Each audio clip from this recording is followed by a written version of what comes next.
Hello, my name is Hasan Sorrells, and this is the Leadership Lessons from the Great Books podcast, episode number 64, with my regular co-host, now no longer semi-regular, but regular co-host, Tom Libby. And welcome, Tom. How you doing? I'm doing fantastic. If you're not watching this on the video, it's kind of hard to express, but I'm already kind of like laughing a little bit here because I just think today's topic is we are either going to divide your audience dramatically between the haves and the rights and the wrongs and all this other stuff, or we're just going to be very entertaining for them. I haven't figured out which yet, but we're going to solve all the problems in the world in about the next hour and a half, which is about the only time we've got today. So this might be we might not actually get to the end of the podcast today. We might actually have to put a to be continued on the end of this ellipsis and revisit some of the things in here, because today we are going to talk about the intersections between the U.S. Constitution, the King James Bible, Andrew Jackson, and the role of the civil magistrate in a republic.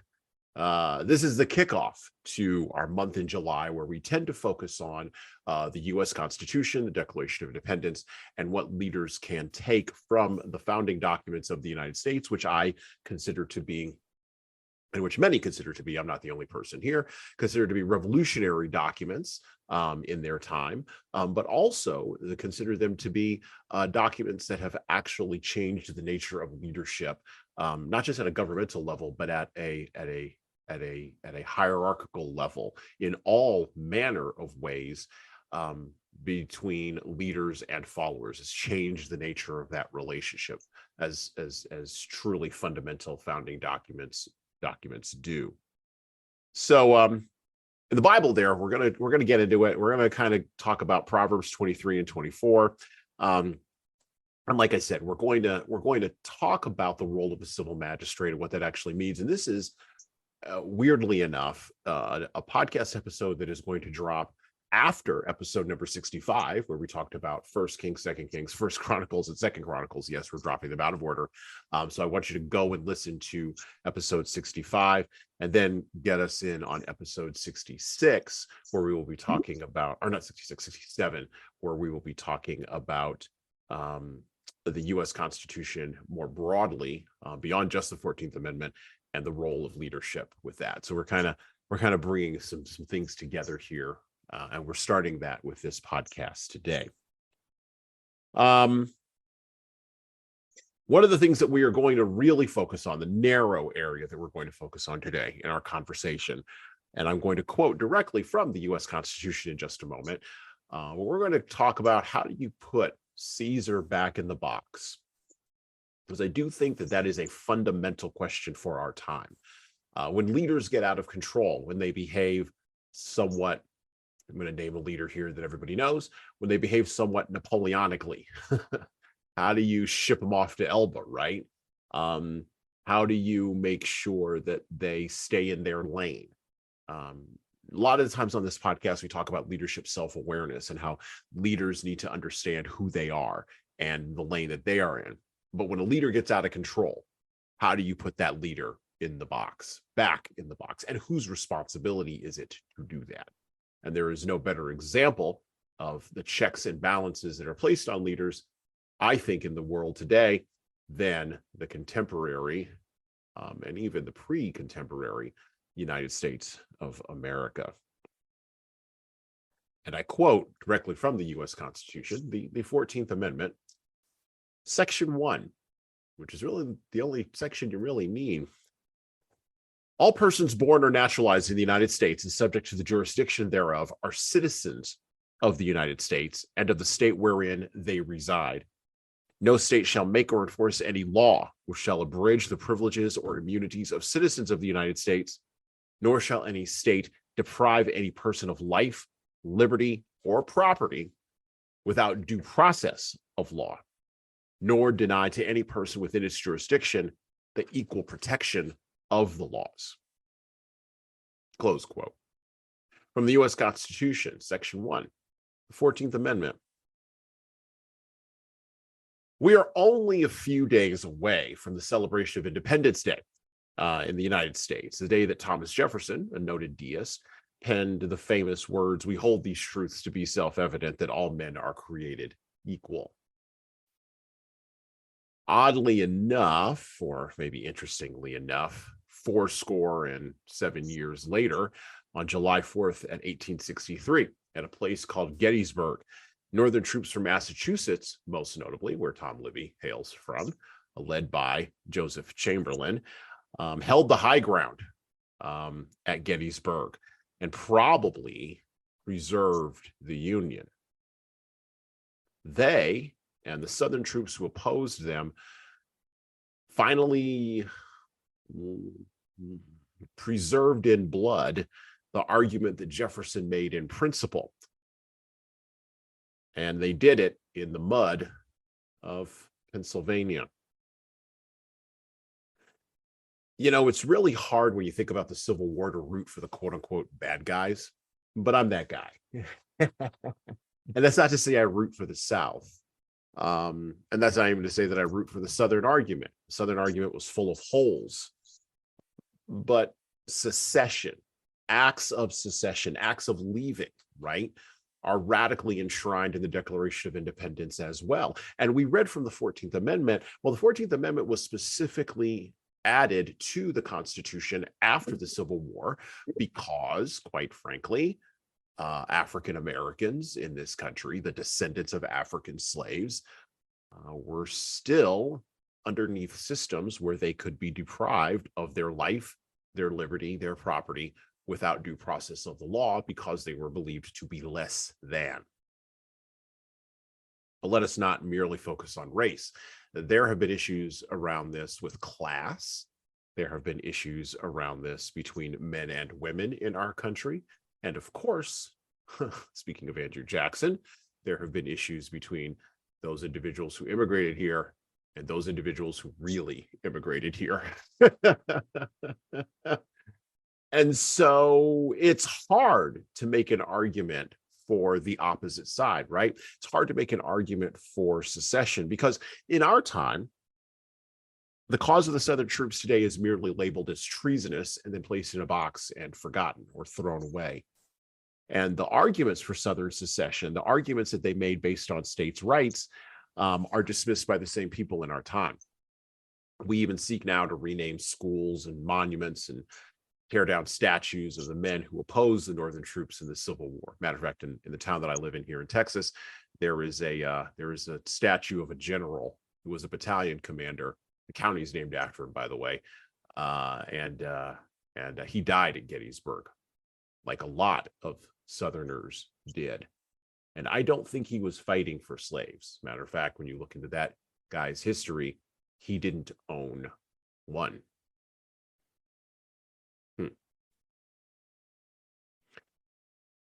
When you think about that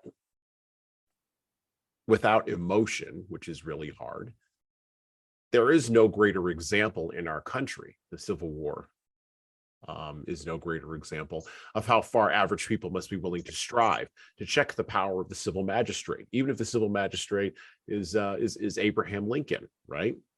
And to try to put Caesar back in the box, to try to contain leadership when it appears to be getting out of control.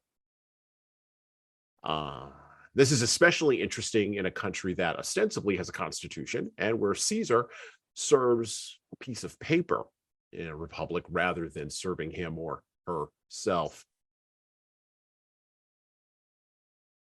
We need more robust thinking in our time about these areas, and we need to drain some of the emotion from events that occurred over 170 years ago, knocking on the door of 200 years ago pretty soon here.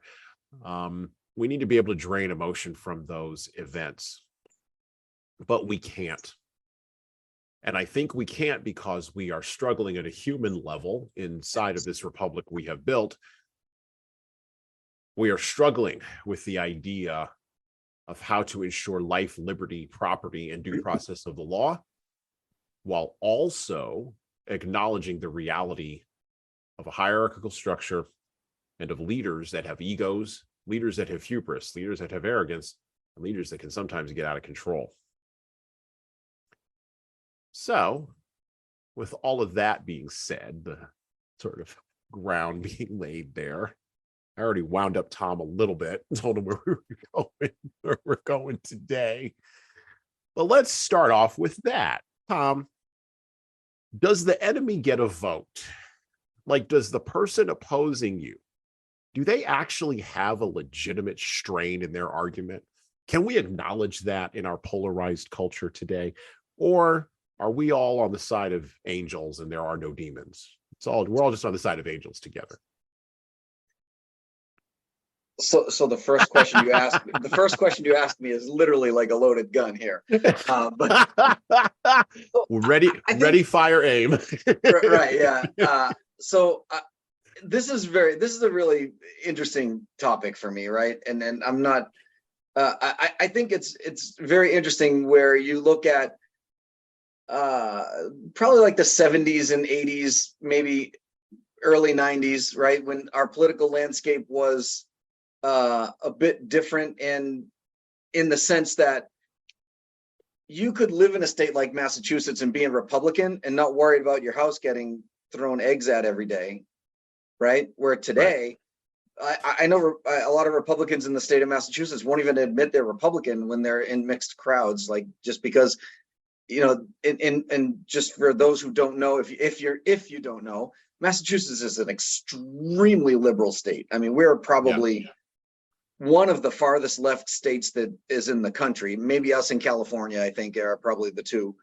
So for you to be for the population about 85% to be that far left, you just don't talk about it. If you're a Republican, you just keep it to yourself and you vote and you go about it, right? Because kind of to your question about, because we can't seem to have a difference of opinion anymore.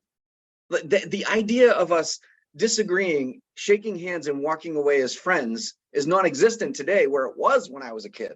Mm-hmm. When the political landscape was a little bit, I'll just use the word calmer. I don't know if that's the right word, but there were more middle of the road people and lean Republican. Like I lean Democrat, I lean toward Republican, but I really feel like I'm middle of the road. So that doesn't seem to exist anymore. A lot of our middle of the road people are forced to choose and right. kind of just stay on that side. So to your question, I know this is a really roundabout kind of answer to your question, but in today's society, I don't think the enemy gets a vote. I think 30 years ago, maybe they did. Maybe, and I'm not sure if we're better off for it or not. That part I don't know. But if history tells us anything, that usually, this is probably my favorite quote from any attorney or lawyer that I've ever heard in my lifetime. In any kind of compromise, if both parties are happy, something went wrong. If both parties are miserable, something went right. If one party's happy and one party's miserable, then you didn't do your job, right? Like, so to the point is, like, when you're compromising in these situations, then you should not walk away from the table happy that you had to compromise. But you should be able to look across the table and see, quote unquote, your enemy, however you want to word this, but and at least see another human being and realize that they're not happy either. And if you're both not happy, then something went right. And I don't think that exists in today's world right now. Well, and see, this is again, when you read literature, I don't care if the literature is governmental founding documents or The Hobbit, right? And I don't care what we're reading, right? Okay, I'll use the founding documents as an example. King George III, he thought he had a legitimate reason to hold the colonies of the United States, which was the United States at the time, but to hold the North American colonies in his grasp. He believed he had a legitimate argument.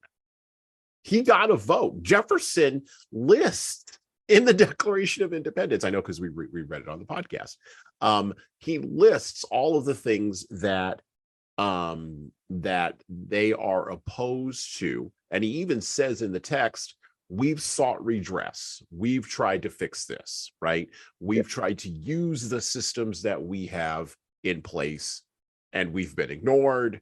We've had all these responses and reactions. We've had escalation, and now we're done.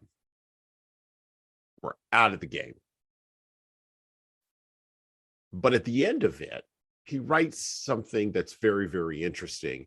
Basically says that we can be friends at the end of this. We just can't be in a relationship together anymore.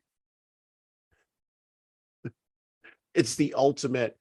It's the ultimate. It's not you, it's me. You, it's me. Yeah. I was thinking the same thing. Which, by the way, so there's one thing missing from your intro here too. You're talking about the documentation of the Constitution, its influence from the King James Bible, but Native Americans had a very strong influence into the founding principles of our country. Yep. And most people, I shouldn't say most people, I hope everybody knows this by now, but sometimes people, it's not really that common of knowledge, but the peoples, the indigenous people that were here used a very similar form of government than we have today. And by the way, the checks and balances were also there. It was just different, right? So you had a chief that gained too much power, and they thought that he needed to be knocked down a peg. It was actually done by the elder women. So the elder women would basically hold a private council session with the chief and be like, listen, either you cut this out or you're gone. We're going to replace you with somebody else. And the elder women had the authority to do that. So it was a council of elder women. But that check and balance kept even chiefs that Europeans were mistaking for kings and situations like that. They thought they had the same power that they were used to in Europe, but they didn't. And the way in which we communicated was very similar to what you see in Congress today, where we had talking sticks and talking feathers and things like that, where only one person's allowed to talk. So you can't overtalk somebody else that is holding that feather.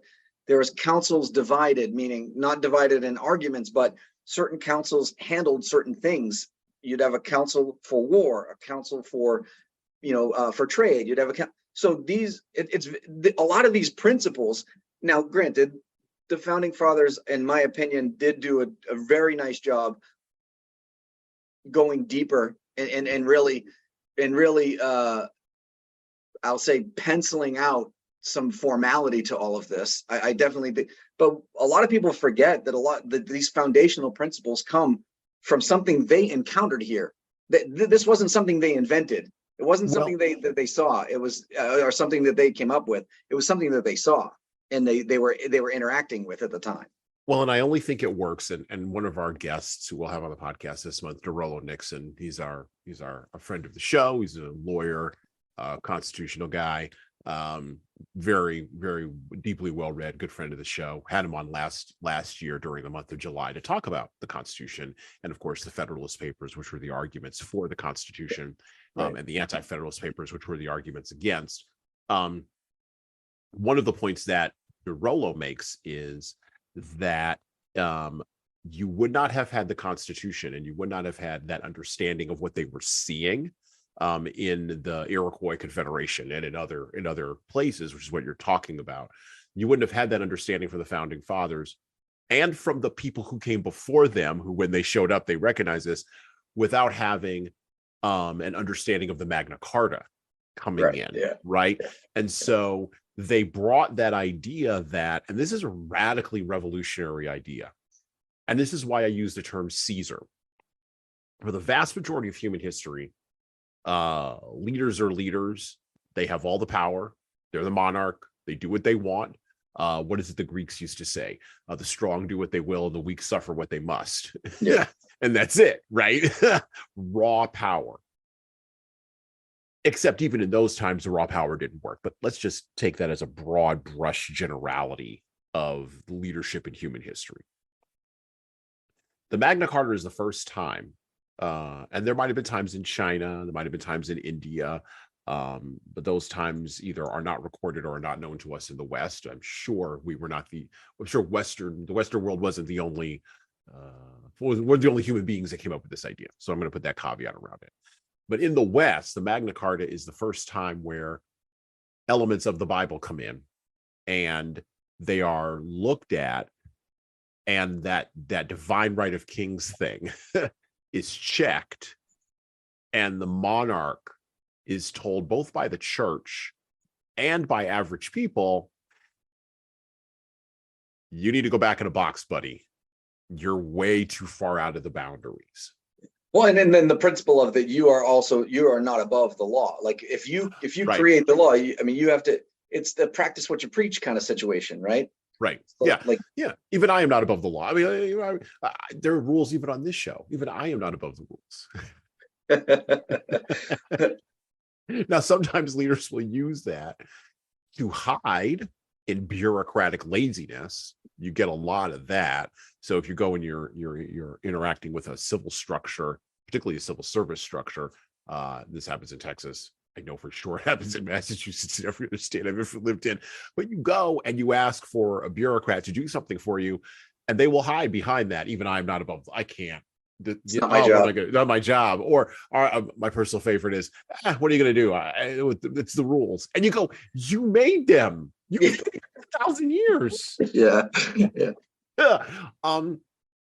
So that could be both a cudgel and an escape, all at the same time. But that idea, that core idea that there should be rules and that the king or Caesar is not above the box that they've constructed for everybody else, is what then leads to this idea in the 14th Amendment of equal protection. Yeah, go ahead. Well, no, I was just going to say that the thing I find interesting, you referenced the Magna Carta, was that 1215, right? Yeah, 1215, 1220, yeah. And so you referenced the Magna Carta that says you're not above the law, but back then when they wrote the law was the law. There was nothing to challenge it. Whereas again, with our founding fathers, they had the foresight to say, even the laws are not above the law. Meaning, just because we write it into law doesn't mean that somebody else shouldn't be able to challenge it and make sure that it makes sense for the people. Right. Hence the Supreme Court. Like we don't have to talk about them right now, but because God only knows that they're fallible and amongst themselves. But we don't have to talk about that. We're going to hit that on another episode in a later date. But the idea, the concept anyway, makes perfect sense. That says, if we write this law and it doesn't make sense for the people have an avenue in which to challenge the law, because the law itself is not above the law.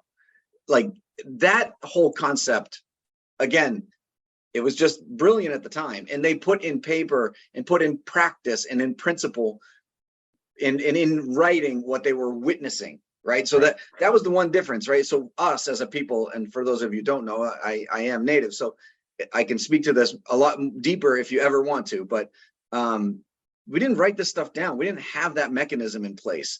It was such traditionalized that it was embedded in our culture, so that we just did it. It was like we just did it and we acted on it, and it was never. But we had the same thing. We had the same idea or concept of, just because somebody makes a rule, or just because the rule is today, doesn't mean that rule is going to be different tomorrow, or doesn't mean that it can't be. The rules are there. Things are there to adapt and proceed with you. And we knew that our population was growing, and we were marrying out. Even our sphere of influence was changing based on where our daughters went, where our sons went. So it had to change with that, right? So we already knew all that, but we didn't write it down. And our founding fathers did a good job. That I give them at least a little credit for that. When it came to us, I give them a little credit when the fact that they actually, they put to pen and paper what we were doing in practice and traditionalizing, that they put it into real practice, like into real pen and paper. But well, speaking of interpretation, the 14th Amendment specifically, by the way. Yeah. So do you? I just want to make sure that your listeners know that the 14th Amendment did not apply to us.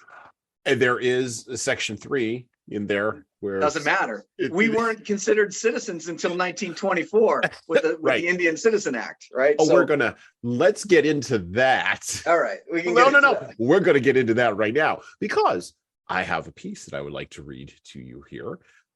Common Interpretation of the 14th Amendment from the National Constitution Center by Brian T. Fitzpatrick and Theodore M. Shaw. And by the way, we'll have links to the National Constitution Center. We'll have links to all of this stuff, all these references that we are making in the show notes below the player for this episode. So, from the National Constitution Center, a common interpretation of the 14th Amendment. They're going to hit on some of this, Tom. You're going to love this. Ratified as it was after the Civil War in 1868, there is little doubt what the Equal Protection Clause was intended to do: stop states from discriminating against blacks. But the text of the clause is worded very broadly, and it has come a long way from its original purpose. For example, despite its reference to states, the clause has been read into the Fifth Amendment to prevent the federal government from discriminating as well. Near the end of the 19th century, the court considered whether racial segregation by the government violated the Constitution. If people were separated into different facilities by race, but those facilities were purportedly equally suitable, did that constitute discrimination? Historians have debated whether the 14th Amendment was intended to end such segregation, but in Plessy v. Ferguson, 1896, the court ruled by a 7-1 vote that so-called separate but equal facilities, in that case train cars, for blacks and whites did not violate the Equal Protection Clause. The decision cemented into place racist Jim Crow-era laws. In a famous dissent, Justice John Marshall Harlan disagreed, stating, quote, "Our Constitution is colorblind," unquote. Plessy remained the law of the land until 1954, when it was overruled in Brown versus Board of Education. The Supreme Court unanimously overruled the reasoning of Plessy and held that separate schools for blacks and whites violated the Equal Protection Clause. Brown was a decisive turning point in a decades-long struggle to dismantle governmentally imposed segregation, not only in schools, but throughout American society. Brown was a turning point, but it was not the end of the struggle. For example, it was not until 1967 in Loving versus Virginia that the Supreme Court held that laws prohibiting interracial marriages violated equal protection. Although the original purpose was to protect blacks from discrimination, the broad wording has led the Supreme Court to hold that all racial discrimination, Pache Tom's point here, including against whites, Hispanics, Asians, and Native Americans, is constitutionally suspect. These holdings have led to an ongoing debate for the last several decades over whether it is unconstitutional for governments to consider the race of blacks, Hispanics, and Native Americans as a positive factor in university admissions, employment, and government contracting. We will address this question in our separate statements. The Supreme Court has also used the Equal Protection Clause to prohibit discrimination on other bases besides race. Most laws are assessed under so-called rational basis scrutiny. Here, any plausible and legitimate reason for the discrimination is sufficient to render it constitutional. But laws that rely on so-called suspect classifications are assessed under heightened scrutiny. Here, the government must have important or compelling reasons to justify the discrimination, and the discrimination must be carefully tailored to serve those reasons. What types of classifications are suspect? In light of the history of the Equal Protection Clause, it is no surprise that race and national origin are suspect classifications, but the court has also held that gender, immigration status, and wedlock status at birth qualify as suspect classifications. The court has rejected arguments that age and poverty should be elevated to suspect classifications. One of the greatest controversies regarding the Equal Protection Clause today is whether the court should find that sexual orientation is a suspect classification. In its recent same-sex marriage opinion, Obergefell versus Hodges, that was 2015, the court suggested that discrimination against gays and lesbians can violate the Equal Protection Clause, but the court did not decide what level of scrutiny should apply, leaving this question for another day. Like many constitutional provisions, the Equal Protection Clause continues to be in flux. Close quote. Now we are recording this in July of 2023, where, and we got to frame this, the Supreme Court recently struck down affirmative action as a factor in admission to higher education institutions. We will cover that issue in a separate podcast later on. We're not going to cover that today. That's way, as Tom was saying earlier, that's way too broad, and I don't want to delve that deeply into the Supreme Court on this podcast today. Instead, I want to make a point here. The Equal Protection Clause continues to be in flux, just like all of the other clauses in the Constitution are in flux. And this is because the tension between the words of the Declaration of Independence and the facts of the reality of the dynamics between people of different races, different classes, and different abilities has always been hard to navigate in a country as bold as the United States. This is a bold experiment, and we don't often Well, it's really hard to understand how strange it is in other people's houses if you don't go live there. All you see when you're in your own house is the mess that you're surrounded by. You don't see how special it is. To hold the truths that were stated in the Declaration of Independence as being self-evident, to hold these truths as being something to fight and die for, we must be able to acknowledge, and this is something huge, a creator who is eternal, transcendent, and probably more moral than us. Not probably, more moral than us, and will give us justice, by the way. And the civil magistrate in our system, our republic, such as it were, must acknowledge and be humble in the face of that creator. We just talked about the Magna Carta. That was huge, right? And when the government, established by flawed people, no longer acknowledges a transcendent creator in action, forget the lip service of words, which is what many folks in our country are worried about today, that government is well on its way to becoming tyrannical. Because when there's nobody higher than Caesar,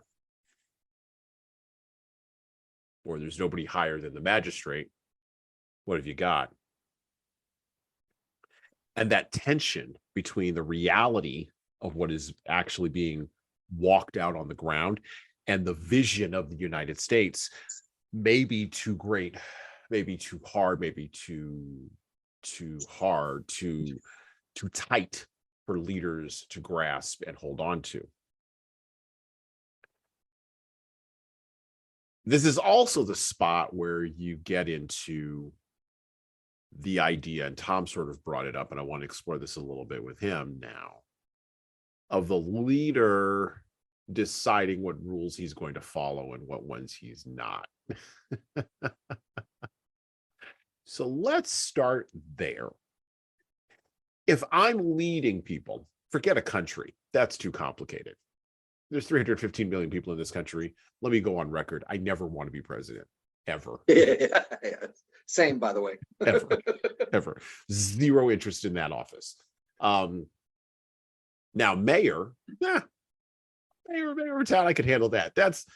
Look, mayor's a very easy job. You put up a light, people yell at you in the local diner, and you go home, and you're done. Like it's like the mayor of the town that I live in right now in Texas. I'll tell this small anecdote.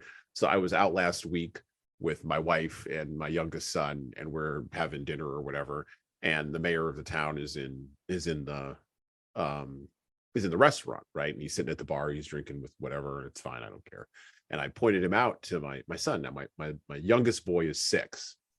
And so I pointed him out to him. I was like, "That's the mayor." Now there's a great book that I used to read to him when he was a little kid called Little Blue Truck. And inside of it's a rhyming book, of course. And inside of Little Blue Truck, there's a character called the mayor. And so like the Little Blue Truck goes to the town, and the mayor rides around the back of the Little Blue Truck and then stands up and gives a speech.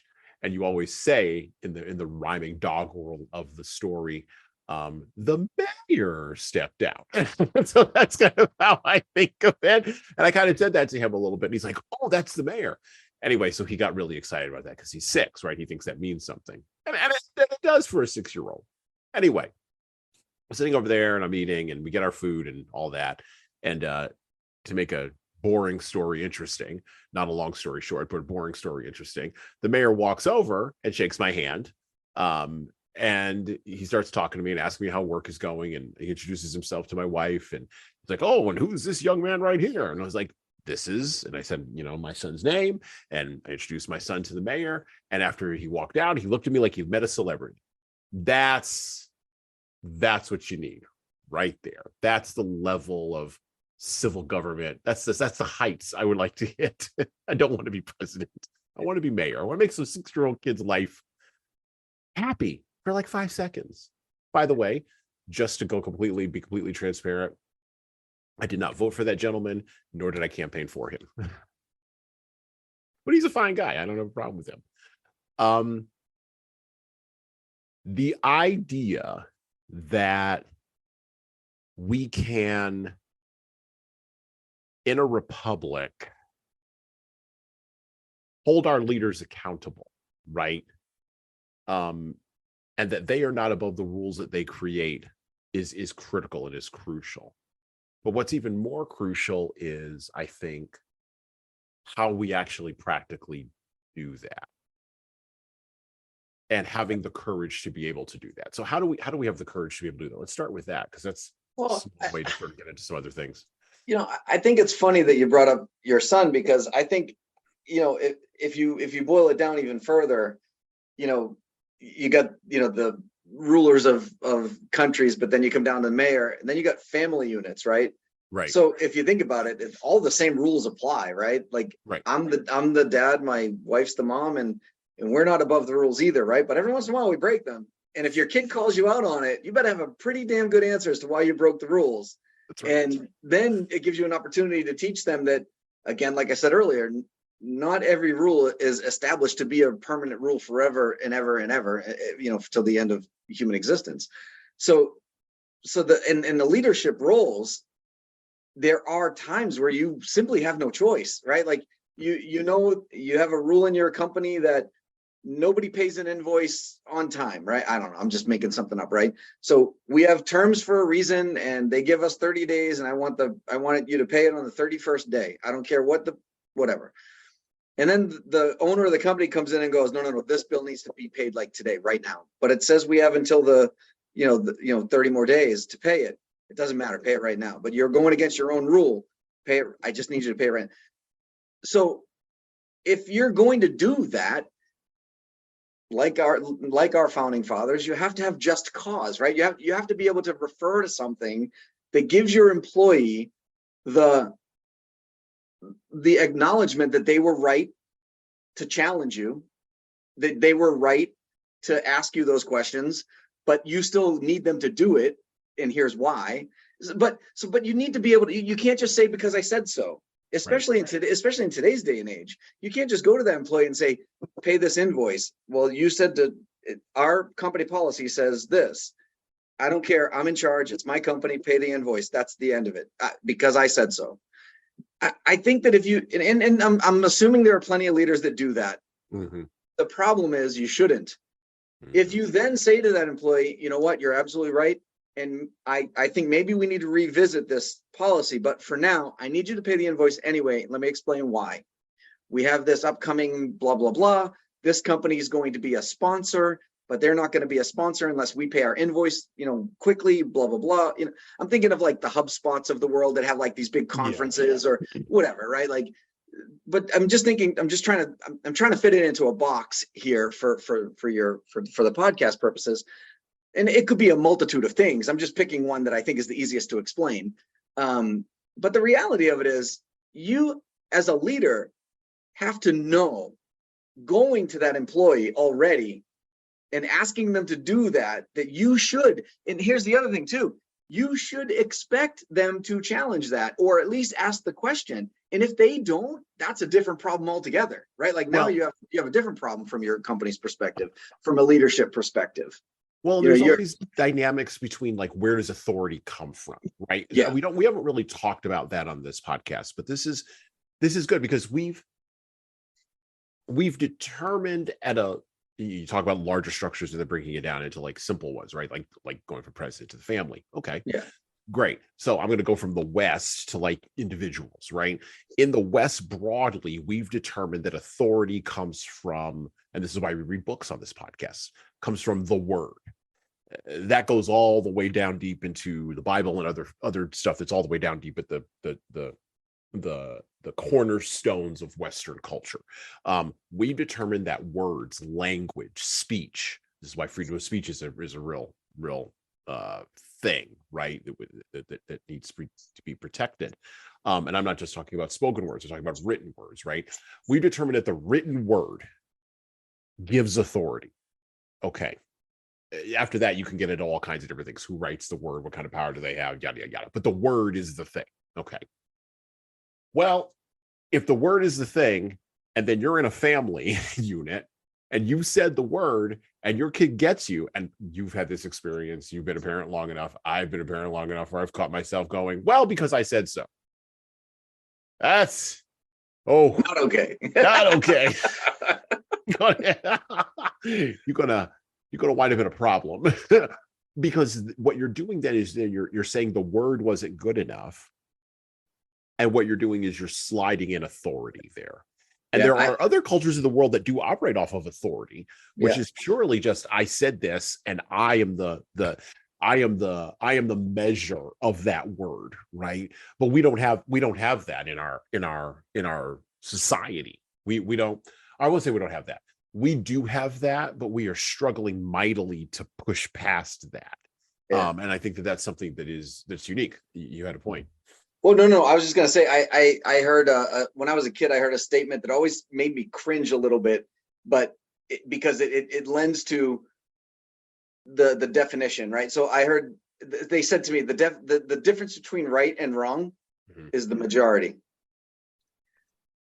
And I like, so think about that though, right? If the majority of people vote some wackadoo in office, we're stuck with that president for the next 4 years unless they try to impeach him, get him out of office, which we all know how well that works. But anyway, that's a subject for apparently how well it works. Not once, but twice. Yeah, right.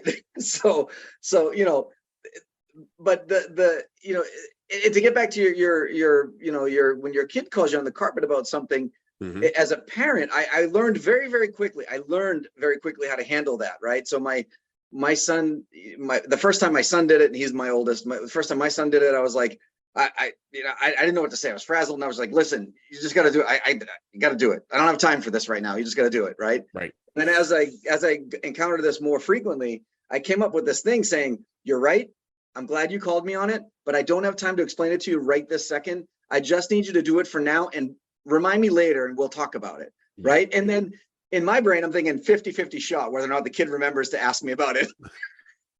It's like, if they don't, fine, I just let it go. And if they do, great. Then we'll have a conversation about how things change, things in life change. Your life's never going to be the same. Rules have to change. Go with the flow. Like I have those conversations with them if they remember to ask me. But anyway, I that's a little off topic for this podcast, I think. But no. That's actually a really good tip for leaders. Like, you got to buy yourself some time. Sometimes you're underneath. Sometimes you're in a high pressure situation. Sometimes you need you need your word followed, right? By the way, that also, you talk about being a 50-50 shot. I think it's a 50-50 shot of whether or not that kid trusts you enough to come back and loves you enough to come back, because you've done the hard work before of establishing that relationship. But I agree. Let's say the leader does that hard work. If you're doing the hard work of establishing the relationship before, you've established trust, now that works. Because now you've got a baseline, to work from. But if you're new into a leadership role and your options are do what I told you to do because I told you to do it, or what Tom's option is, which is, yes, do what I told you to do right now. I understand we're in a time crunch. We'll come back and talk to me later. Take number 2. And then I would add on to that, don't wait for them to follow up with you. I was going to say that too. Follow up with them. You go follow up with them, because if you wait for them, now you're missing the opportunity to build trust. And I would even say one step beyond that, because you just preface that by saying, if you're a new leader, I would say, regardless of whether you're a new leader or not, even if you're an established leader who has trust built with that person, you should still take the initiative to go back to them and do that anyway. I still believe that. Now, one other thing, because I wanted to touch on this, you kind of brought it up a little bit when we talked about I was getting into equal protection.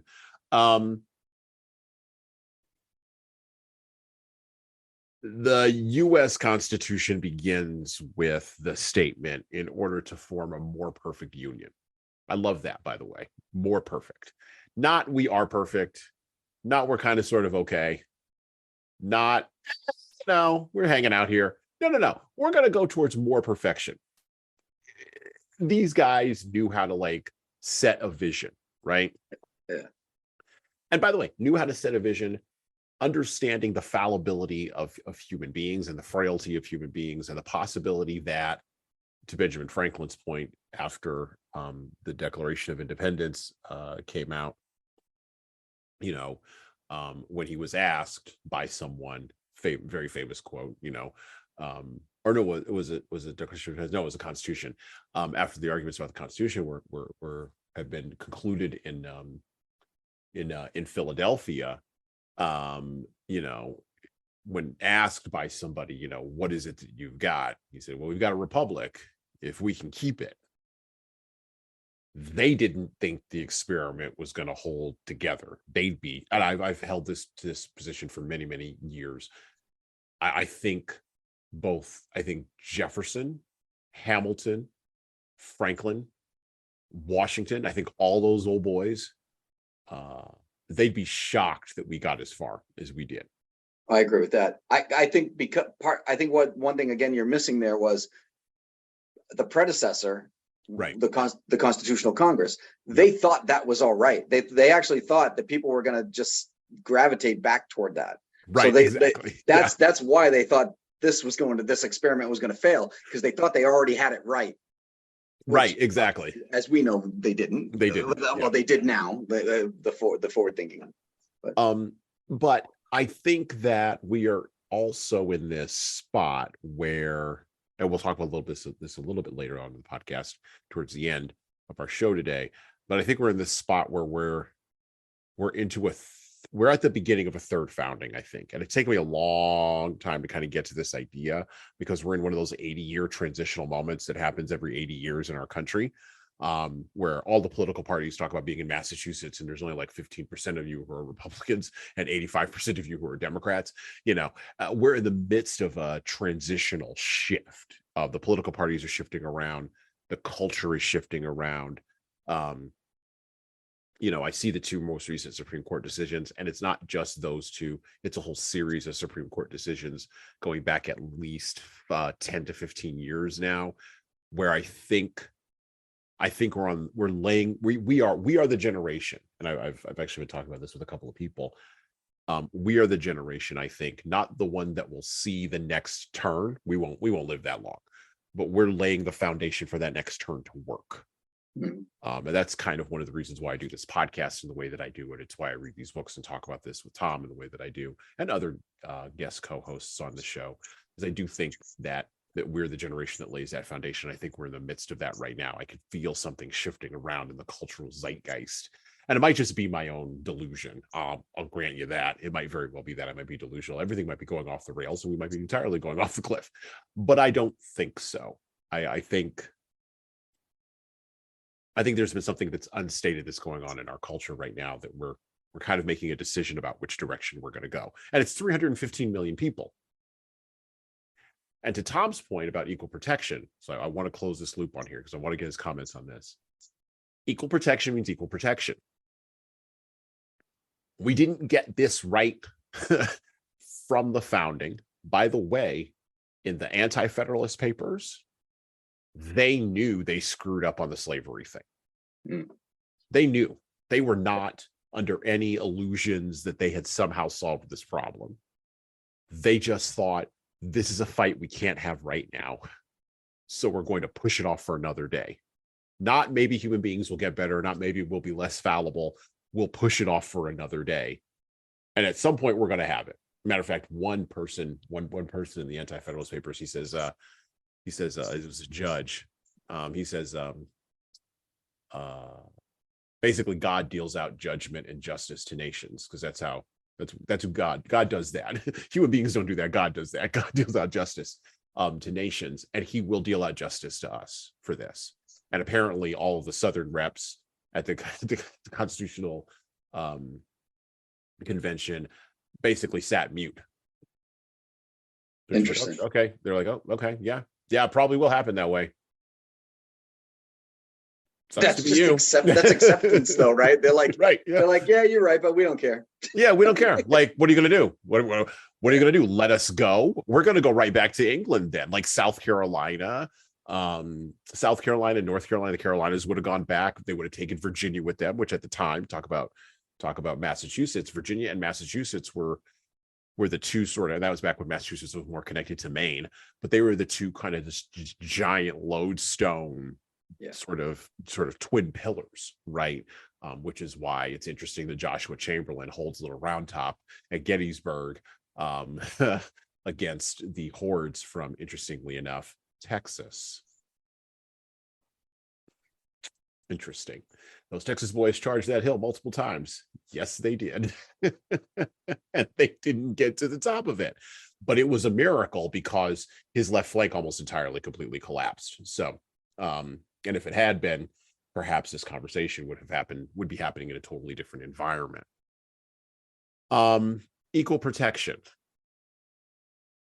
You like you said, you're an advocate for Native American rights and Native American justice. Obviously, there are strong feelings about this. I'm an African American guy, right? I'm a black guy. We're a black guy and a Native American guy having this conversation. So, both, by the way, not knocking the country, but in praise of the country, right? How do we as minorities navigate this tension? Because that's always the thing. It's that 49%, right? The ones who aren't the 51%, the ones who didn't get recognized, right? The ones who weren't maybe necessarily in the original promise. Martin Luther King Jr. talks about this too, but I'd be curious to know how do you navigate that tension as a leader, or how do you navigate that tension just in thinking about these issues? Yikes. Well, that's the second loaded gun I had you during the episode today. Well, so here's an interesting thing, right? Like, so you might understand this better if I do it this way, right? So, okay. One of the things that I get very frustrated with, and for those of you who are listening to here, you can't see, but if you're watching the podcast on the video, you can see that in the Native community, I am what we call past for white. Right. So if you didn't know any better and you walked by me on the street, you would just assume I was some Anglo-Saxon, whatever. Right. I don't even know, because quite honestly, I can't compare myself to other people and say I look Italian or Irish or English or Scottish or whatever. Honestly, I have no idea. Yeah. I would take your word for it. If you said I looked more Irish than English or English than French or whatever, I'd be like, OK, because I really don't care. Right. But what I get frustrated on is when I have the conversation with people and before they know I am of Native descent, mm-hmm. and we're talking, for some reason, somehow I get into conversations about Native either culture or law or whatever before the topic of who I am even comes up. Mm-hmm. And eventually they stop me and they go, well, why is this so important to you? And I go, oh, I probably should have mentioned, I'm Native. And they go, oh, really? Like they really get puzzled when they look at me and they say that. And I go, why would you question that? I don't understand. Why are we the only race in our country that get questioned about the validity of who we are? We're the only ones. If you turned to somebody and said, well, I'm Dominican, they'd be like, oh, okay. If you said, I'm half Mexican and half Nigerian, they'd go, okay. If you told somebody that your parents both came from England, so technically you're a dual citizen, you are also an English citizen, they'd go, oh, that's cool. But as soon as a Native person says they're Native, they go, oh, really? Are you sure about that? You don't look Native. How do I know that you're Native? And right. It really baffles me about this, number one. Number two, so I try to explain this to people in the best way I can, which is your assumptions of what Native people are or are not, or what they look like and what they do not look like, are simply based on preconceived notions. My guess is from Hollywood, right? Mm-hmm. Because at some point back in the early days of Hollywood, Native people we didn't even play ourselves in movies, right? We were being played by Italians and the spaghetti westerns and all that other stuff. Somebody had the foresight to say, hey, here's an idea. Why don't we just go get some Native people and let them play Native roles? But what ended up happening was they got the same Native people to play every role in the Native community, which means the guy who played a Navajo code talker is the same guy that's playing Squanto, which is up here in the Northeast in Massachusetts. So now we're just assuming that every Native looked like Squanto and the Navajo code talker. They all look like that. And the reality of it was, and I tell people this all the time, I ask people, this is my favorite part. So let me get this straight. Your concept or your idea is somebody that lived for thousands of years here in the Northeast looks the same way as somebody who lived for thousands of years in the Southwest desert. do you have the same idea or concept of Africa? Because if you look at the continent of Africa, people that live in the northern parts of Africa do not look the same as the people who look in the central parts of Africa or the southern parts of Africa. Mm-hmm. There's skin tone differences. There's facial feature differences. They're just not the same people. Mm-hmm. We come to that conclusion. We understand that and we accept that, but we don't here in the US. Mm-hmm. For some strange reason, we just have a hard time. Now, mind you, my people come from here in the Northeast, Southeastern Canada, Northeastern United States. We had pretty light skin. We were covered 9 months out of the year because it was cold. Like, and by the way, we had just recently had an ice age. So, right. Yeah. So our skin tones were not the same as the tones that you see in the Southwest, which were a little bit darker, a little bit more bronzed. Again, if you take the continent of Africa into consideration. So I say all that because I think that we get discriminated on without people even realizing it. Like when people treat me as if they just see me, I don't like that. I don't like the fact that, and you can talk about whatever, privilege and whatever. And they're like, because I've actually had people say to me, well, what do you care? It benefits you, right? It benefits you that people treat you white or that you look white or whatever. And I go, au contraire, mon frère. Like, no, it doesn't benefit me the way that I want to be treated. It doesn't benefit me to be treated differently than my expectation is, or to be treated I just don't, I don't like it, right? Mm-hmm. So to your protection under the law thing, you're not supposed to see the Lady Liberty is blind, or Lady Justice is blind, right? Like we're not supposed to see any of this stuff. So why does it still matter? But it does. It still matters. And not only does it matter to us from that perspective, but I referenced this earlier here, that the 14th Amendment didn't do anything for us. Right. Like it didn't do anything for us because we were not naturalized and we were not considered U.S. citizens until 1924, which I also find funny, by the way, because in 1924 they said, "Oh, we're gonna say that you're citizens, but we're not gonna. We want you to be U.S. citizens. So everything that makes you native, we're gonna take away from you, i.e., the Carlisle schools and the boarding schools and all that other stuff." Things like General Sheridan saying the only good Indian is a dead Indian, or other people saying, to save the man, you have to kill the Indian. There's all kinds of stuff out there like that. It wasn't until 1964 with the Native American Bill of Rights Act that we got some of those same freedoms, freedom of speech, freedom to due process, all that stuff came in 1964. By the way, one that was excluded in that was the freedom of religion that didn't come until 1978. So we weren't even allowed to practice our own religion until 1978. So this ties into that whole like more perfect union, because you can go minority group by minority group by minority group in this country, and there is a litany of, to paraphrase from the Declaration of Independence, usurpations and abuses that have been foisted on minority group after minority group after minority group in our country. And yet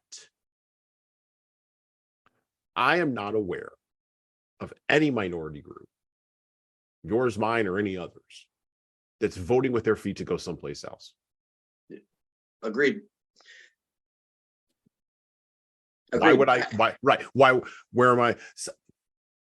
Years ago, when I was in college, an African student, actually, interestingly enough, from Sierra Leone. He was kind of surprised that I knew where Sierra Leone was. So I was like, well, it's not Morocco. So yes, I'm aware of the geography of the continent. By the way, Africans, they have the same problem that you've got. they have this, oh my God, they'll say, you get people from Liberia and they'll yell about how they're not South African or Kenyan. Like they're like, every single person in Hollywood is Kenyan. Like, but that's not me. Like, give me a break. Or Nigerians. I was saying Nigerian too. Nigerians. Oh, don't get me started. Okay. So, but I was having a discussion. He was like, he asked me, do you ever feel a need to go back to Africa? And I said, go back to what? Like, I got to ask an Irish person who's like third generation Irish, do you feel a need to go back to Ireland? For what? Yeah. For Guinness and to kiss a bridge? Like, what are we doing here? Right? No, I was born here. This is the place. This is the Alamo, and this is it. Like, this is the thing. Like, I don't. This is the whole thing. I don't know where else I would. There's no place else to go. This is it. So well, case in point, we're gonna further peel the onion here with Tom a little bit on this issue of Native Americans.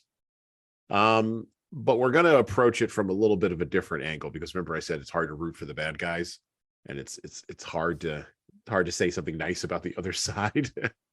So we're going to go to the hardest possible person to say something nice about. The friend of the show, well, maybe not a friend of the show.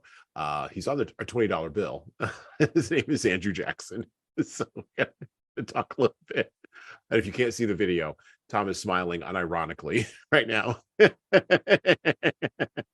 Because after that entire thing that he just said, now I'm going to hit him with Andrew Jackson. So let's go to the Gilder Lehrman Institute of American History. We're going to, and I pulled this after some research. This is from the AP US History Study Guide. So this is AP US History. This is what, high school students are learning about Andrew Jackson. I pulled directly from their article. This is written by Matthew Warshaw. He was a professor of history at Central Connecticut State University and author of Andrew Jackson in Context, published in 2009, and Andrew Jackson and the Politics of Martial Law, Nationalism, Civil Liberties, and Partisanship, 2006. And I quote directly from Matthew Warshaw.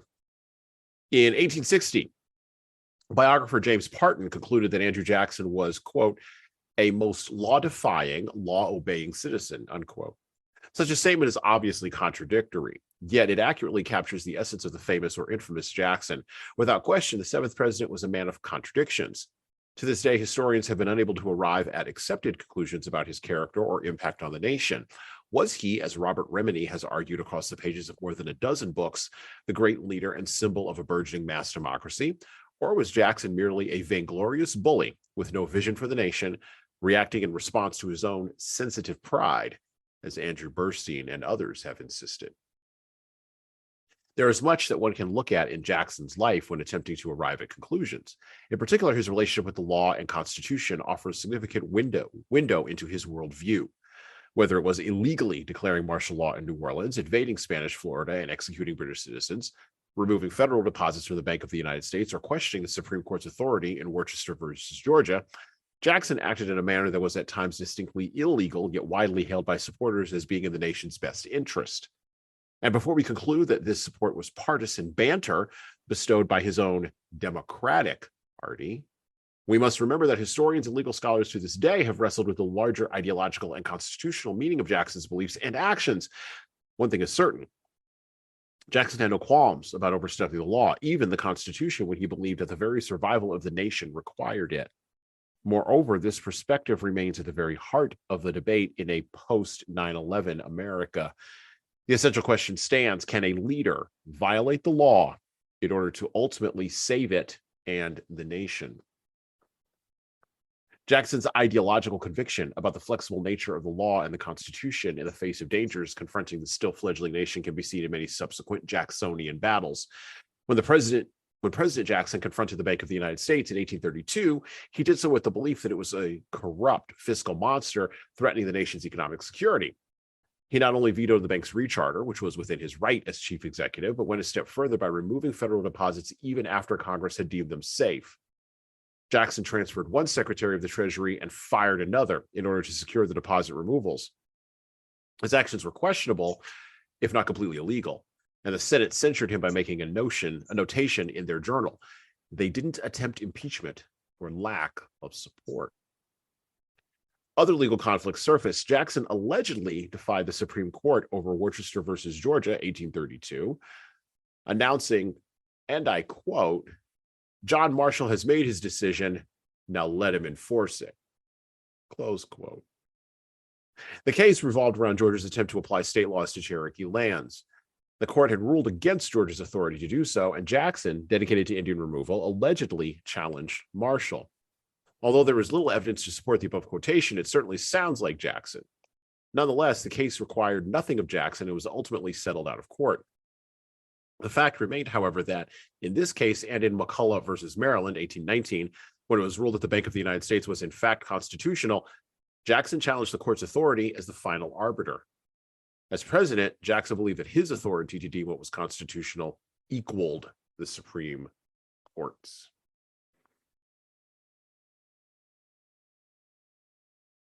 There's a couple of core things in there. And like I said, I'm poking Tom on this a little bit. This may be the first departure on the podcast that we have. I think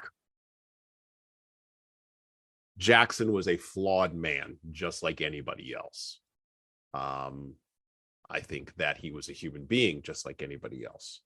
I think he had his good days, and I think he had his bad days, and I think he probably had more bad days than good days. I also think that he was a man of his time. He was not a man of 2023. He was a man of the 19th century.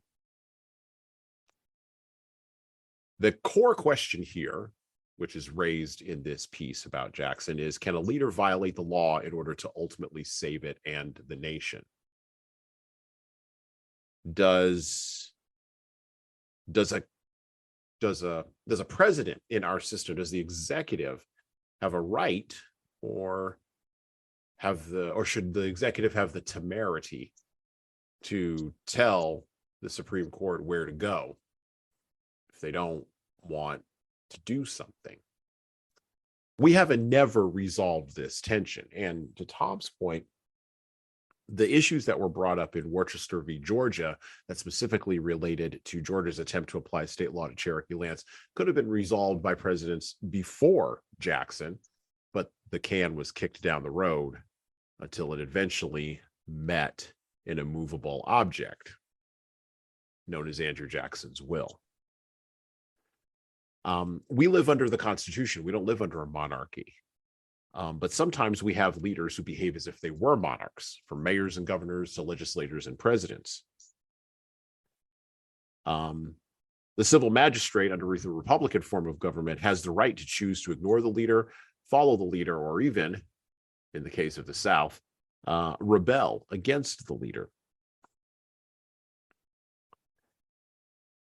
I'm not going to ask Tom, what should we think about Jackson? I think he's going to tell us that anyway.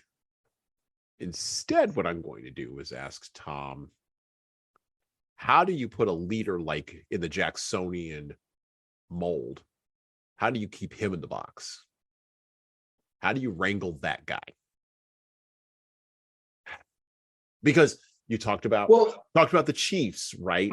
I want to go back to this. I want to draw the parallel, right? So you talked about how the founding fathers borrowed the idea of a tripart government from Native American culture. Okay.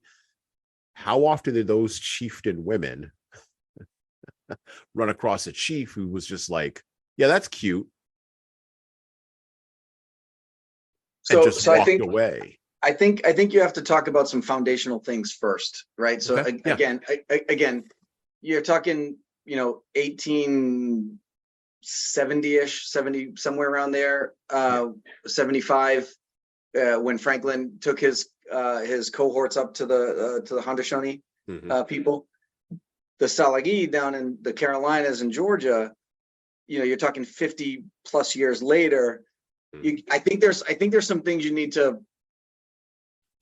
have your listeners understand, if they don't already, about that environment down there, right? Number one, which was, so Jackson was first elected in 1829, right? Yep.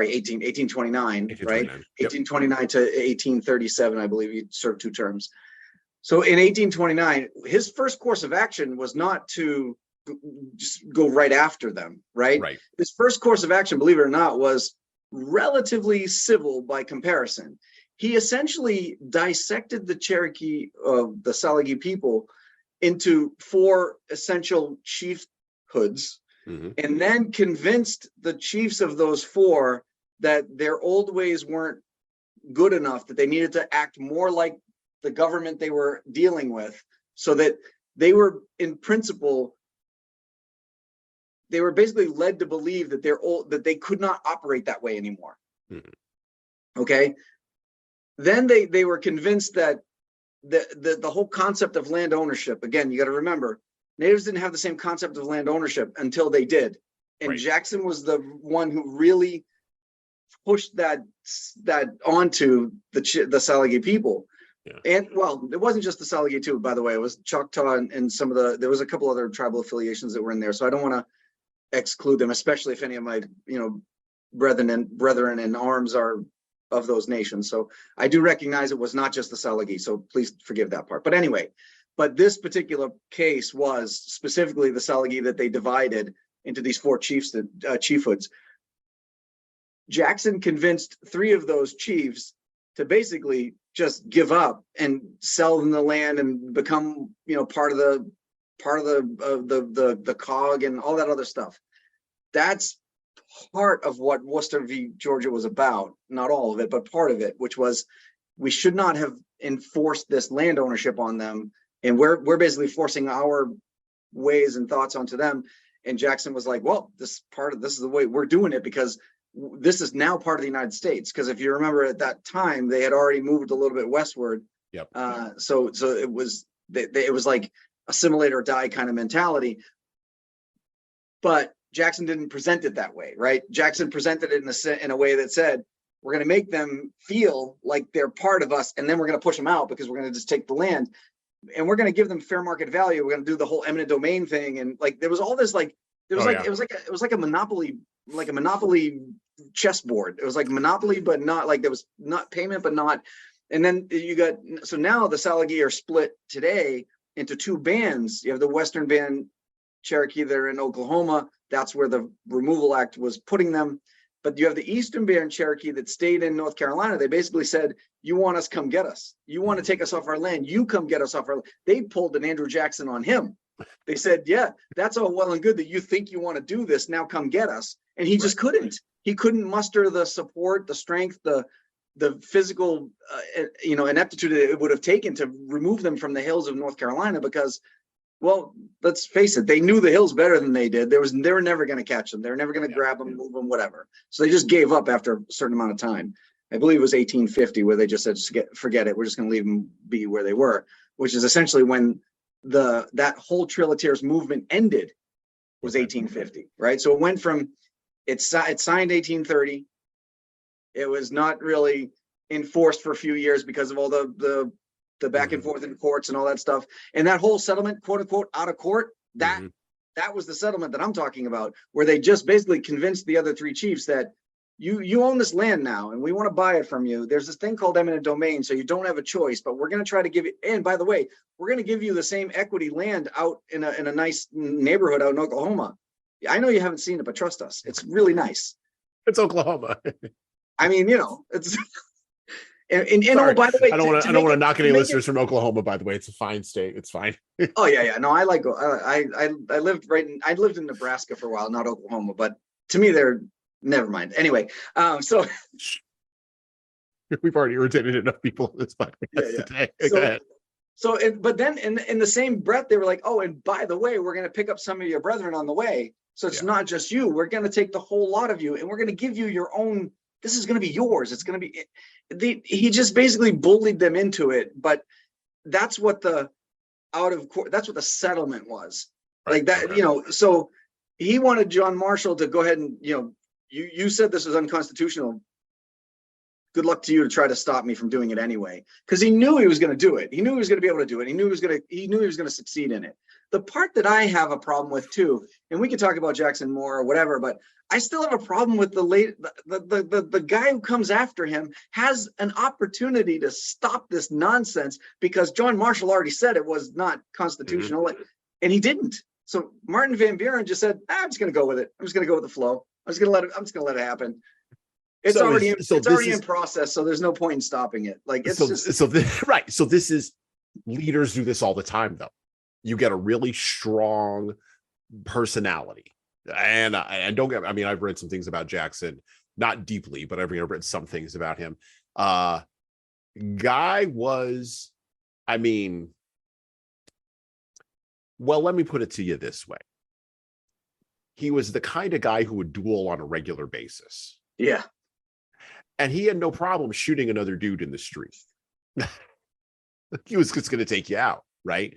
So and I think people even of his time underestimated how much of a, I believe the modern term would be thug, how much of a thug he really was. Like they kind of, and it's sort of this dynamic of oh gosh, there was I was reading this is a long way around, but it doesn't matter. I was reading a review of a Charles, not a review, but I was reading the biographical sketch that was written about an author named Charles Portis, who wrote the book True Grit back in the day. Yeah. And he just recently passed away.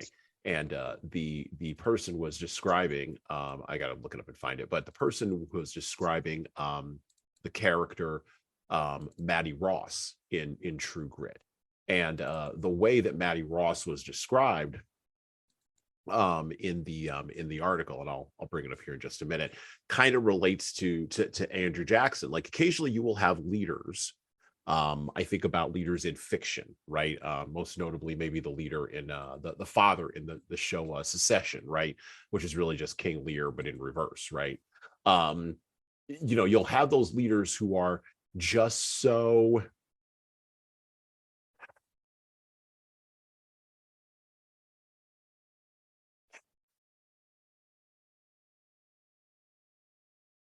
morally single-minded. I'll frame it that way. That's kind of the best way to sort of think about it, right? Morally single-minded, yeah. That you get a person like Jackson who comes along, and here's the quote. I wanted to get it. It's from the Point magazine. It's called Old Weird America. I was just reading it. The thing about Charles Porter, basically, or not Charles Porter, sorry, Charles Portis, the author of True Grit, basically saying that he could never have had a career now because we don't like weird things, like everything to be commodified and corporatized. But the line in here that's really genuine that applies to Andrew Jackson is this. And he's describing Matty Ross. He says, Matty is an irresistible force in a world of pushovers who have mistaken themselves for immovable objects. Okay.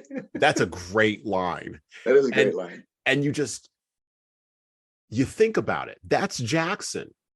Like, we tend to think of people in the early 19th century in America as being rough and ready and pilgrim, but there were just as many weak people and pushovers there as there are now. And Jackson just realized that he was in a world full of pushovers for his time. And they think that they're immovable objects, like the Supreme Court. Like, he looked in Marshall's face and he took his measure and he found him wanting. He just did. And I think he did that to a lot of folks. But you do have strong leaders that are like that. Usually it's the founder, right? The Steve Jobs type, or even the Bill Gates type. But then the guy who comes in behind you, what's his name? Ballmer, right? And Microsoft, or Tim Cook, winds up not being that person. And so you saw that in the transition from Jackson to Van Buren. But that does get me back to my original thought, which, thank you for providing the context for our listeners on the Trail of Tears. And we'll discuss more of this when we talk about Bury My Heart at Wounded Knee. We're going to get into that in the upcoming months on the podcast. We're gonna read that a little bit further down the line, because I really do want to delve into that very, very deeply and pull some of that apart, because I do think it's valuable. There's valuable lessons for leaders in there. Plus, it's just history that doesn't get talked about nearly often enough. How do you keep a guy like that, who's that irresistible force? How do you build structure if they're not even going to pay attention to the word, right? If you've got chiefs who are just not even going to pay attention to the old ladies, like what would happen if a chief didn't pay attention to any of the old ladies? Like how are they going to like move him? Well, that's a grown man. Like, how you going to move that grown man? Are you going to get other grown men to move that grown man out? Essentially, yeah. Oh, okay. All right. Okay. You got to remember too, we were a matriarchal society to begin with, right? So that chief would not have argued that. Like, I'm not suggesting that there was nobody who thought of themselves as an immovable force, but that version of a check and balance Yeah. was legit, because think about this, right?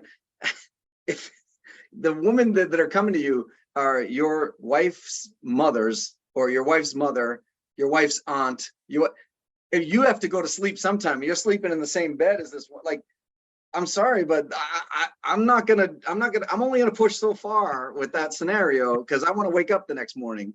Right. Like, I don't want to wake up saying "Et tu, Brute," whatever. Right, like, right. Which, by the way, Julius Caesar's wife did try to keep him from going to. Yes. From heading on down to the Senate there. But she knew. She knew.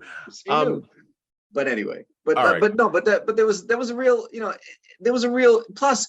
The other thing too that I think that we take for granted sometimes, and I see this a lot, especially in court, right? So you see this in court all the time. You have opposing counsel, right? Mm-hmm. You have these two people that are on opposite sides of this fight. Mm-hmm. And I don't, not to get too personal, but I've been through a divorce, so I'm speaking from experience here. Mm-hmm. My divorce attorney, I want them to hate that other divorce attorney. I want them to try to win. I want them to try to fight. And then I go outside and I see them going out for a drink and they're hanging out, and I'm like, what the hell? Like, right? Like, yeah. So there's a weird dynamic that happens in our courtrooms and in our Senate and our House, and where they'll battle each other. They'll throw stones at each other. And I swear to God, once those doors close and the public isn't looking, they're all chumming it up. They're fun, because they have to put on a show of something for their constituents. But I just really get the feeling they don't care about us as much as we think they do, or we want them to. And I think that's kind of back to your point. It was harder to see that back then, right? So Andrew Jackson gets elected president. And he's like, finally, I made it. Hey, look, Ma, I made it, right? Like, I'm here.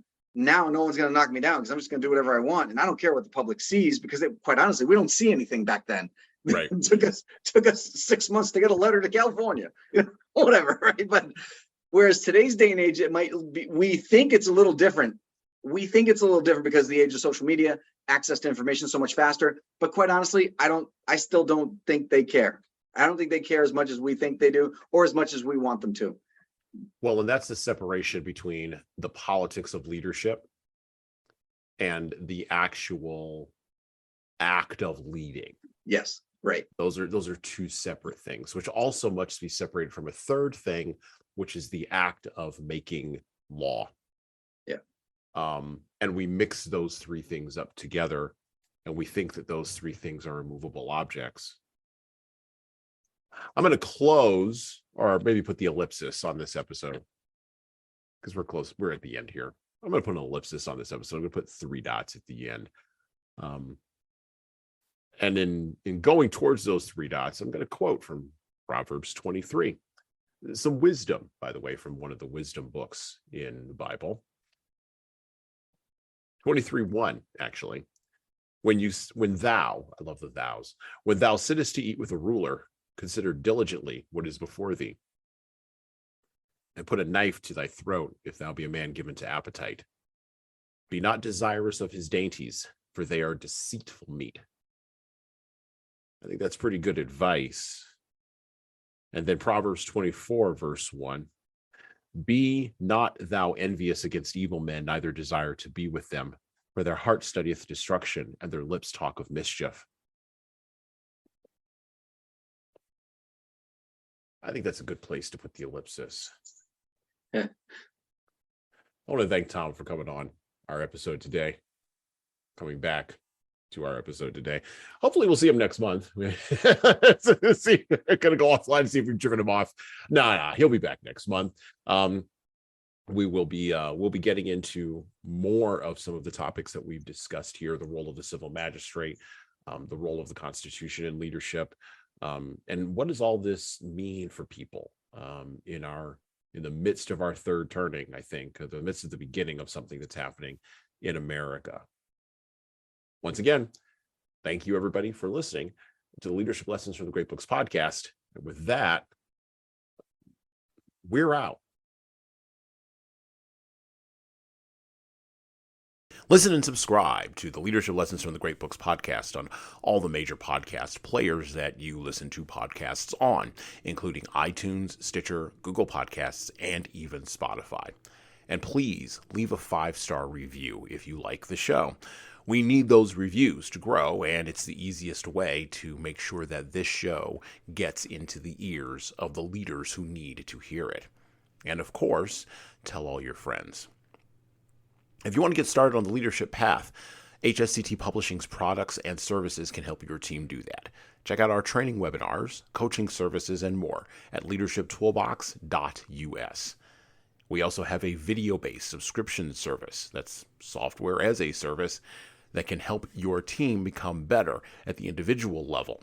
60 modules and over 100 hours of video and written content for you at leadingkeys.com. That's leadingkeys.com. We've also got books that will help you and your team grow.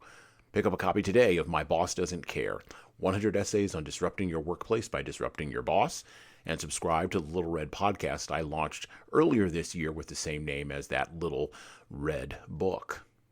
My most recent book is 12 Rules for Leaders, The Foundation of Intentional Leadership, co-written with contributions from Bradley Madigan. This is the book for right now that was written for leaders right now. Pick up a copy by heading over to 12rulesleadersbook.com/now. That's 12rulesleadersbook.com/now. You pay for shipping, and you'll get a copy of my second book as well. Finally, you can get all these books in paperback, hardcover, or as ebooks on Amazon, Barnes & Noble, Kobo, and any other place online you order books. Finally, HSCT Publishing is on YouTube. Like and subscribe to the video version of the Leadership Lessons for the Great Books podcast on the HSCT Publishing channel on YouTube. Just search for HSCT Publishing and hit the subscribe button. You'll get our weekly video updates, which is the video version of this podcast. And, of course, you're going to want to subscribe to my other podcast. That's right, I do more than one. The Hasan Sorrells Presents audio experience, where I talk more casually with a broader range of people about all matters that matter in the world today, from arts all the way to analytics. All right, that's it for me.